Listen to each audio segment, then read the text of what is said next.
Асканур каналына қош келдіңіздер. Бүгін біз сіздермен жеген кезде қытырлап тұратын және үгітіліп тұратын керемет чак-чактың түрін жасайтын боламыз. Ал сіздер менің каналыма подписка жасап, лайк басып, қолдап кетсеңіздер болады. Оған ең алдымен 5 жұмыртқа жасадым. Клейгей, разрыхлитель, тұз кішкене, ванильный сахар, ұн және қуырғанға сұйық май қажет болады. Бұл жерде жұмыртқа ірі болса 4 штук жетеді. Мен мына жерде 5 штук алдым. Негізі 4 штук жетеді екен.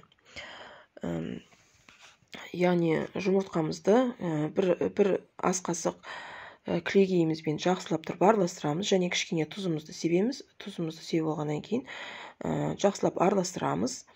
Одан кейін ванильный сахарымызды салып, ұнымызға разрыхлителімізді бірге араластырса да болады, бөлек салса да болады. Салып, жақсылап араластырып, қамыр илейтін боламыз. Негізі мен чак-чактың бірнеше түрін жасаған болатынмын.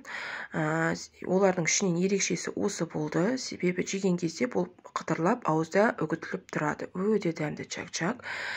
Енді қамырымыз дайын болды. Дайын болған қамырымызды жаямыз. Әркім өзі біледі, өз қалаулары. Жайып алғаннан кейін тым жұқа болмасын, тым қалың болмасын. Менікі секілді жайғаннан кейін менікі секілді лапша резкамен кессеңіздер де болады. Бұл тағы да өз қалауларыңыз, қандай формада кесетіндеріңіз. Кесіп алған дайын болған қамырымызды майға қуырып аламыз да, сосын бал мен қантымызды ерітіп, мен оны түсіруді ұмытып кетіппін. Ерітіп, чак-чагымызға езімімізді қосып, осы чак-чакпен балды араластырып, менікі секілді формаға жасасаңыздар да болады. Қолдарыңызды сулап алып, батырып, слой-слоймен салсаңыздар болады.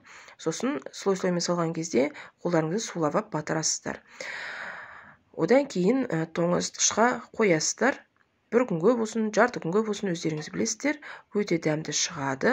Қандай формада стөлге тұрап салсаңыздар да өз еріктеріңіз. Өте керемет, дәмді чак-чак ас болсын.